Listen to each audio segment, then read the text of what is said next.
Yan mga guys, yung aking kahapon ibinibida na ginawa kong gamot panghaplas sa atin mga sumasakit sa atin mga kasukasuhan. Ito na po siya ngayon. Mamayang hapon isasalin ko na po ito sa akin mga lalagyan, mga bote.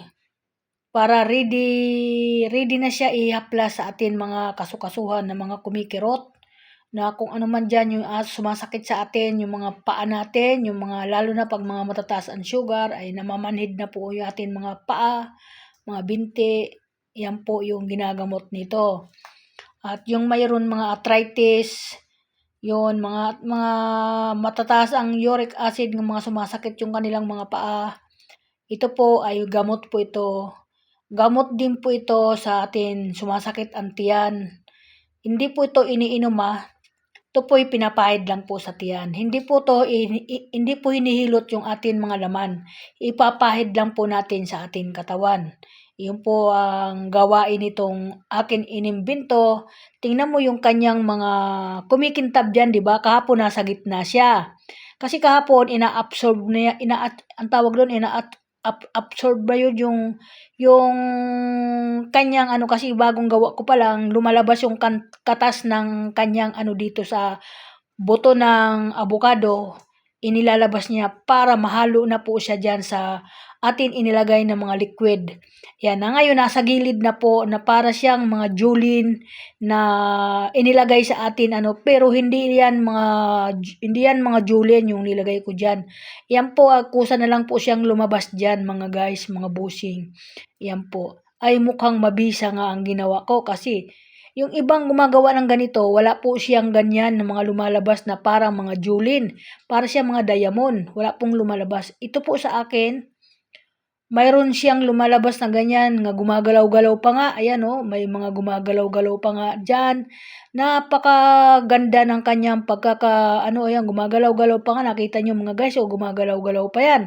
Yan, napakaganda ng kanyang sana ay mamilagro ito na aking ginawa ay pag hinaplas natin sa atin mga nananakit sa ating katawan ay para siyang agad nawawala ang mga sakit sa mga ipin, ihaplas lang po sa labas ng atin mukha.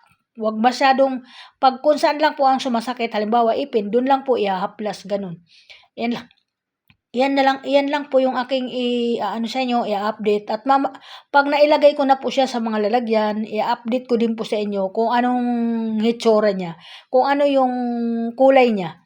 Ganun po. At titingnan natin kung kasi unang ko pa lang po ito, unang imbento ko po ito. Ito po, di ako nag-imbento para kasi hindi naman to nakakasama kasi hindi naman po ito iniinom. Ito po ay pinapahid lang parang langis, parang nagpapahilo tayo sa atin mga pilay. Kung saan yun, doon lang po hihilutin. Yan po. Pwede din po ito sa mga sumasakit ang balakang. Iyon ang ihilot nyo kasi maganda po ito panghilot. Kasi ito po, katas po ito ng avocado, yung pinakabuto niya ng avocado, katas po ito, ginagadgad ko lang po ito. Yan po yung ginagawa ko. I-update ko po sa inyo lagi itong aking gamot nga na-imbento kahit papano. Kahit ganito lang po ako, naghanap ako ng aking yung inisip ko ba na kung paano ko gagamutin yung aking mga kumikirot kasi sa akin madalas mga kumirot yung aking mga braso, mga binti. Awa ng Diyos, 1 linggo na po ako naglalagay dito. Wala na po ako nararamdaman. At yung pagmamanas ko sa aking mga binti at mga paa, nawala na po yun. Payat na po yung aking paa. Tingnan po nyo yung aking paa, di ba? Hindi na po siya mataba. Yun, payat na po siya. Ganyan po siya. At yung nangingitim sa akin mga binti, ay medyo nabawasan na po. Ayan. Nabawasan na po siya. Maitim po yan. Parang uling. Parang uling po. Ayan Ayan po yung aking binti. Ayan. Medyo nabawasan na po yung pangingitim. At pumayat na po yung aking paa. Minsan ganun po ako. Minsan nga po yung sinilas ko hindi magkasya Kasi nga namamaga. Yan po ang aking ginawa. Kasi sabi ko, iniisip ko, ano kaya ang gagawin ko dito? Ba't namamaga ang paa ko? Ayan po nangyari. Kaya thank you so much. Maraming salamat sa Panginoon. At sana mabisa po ito.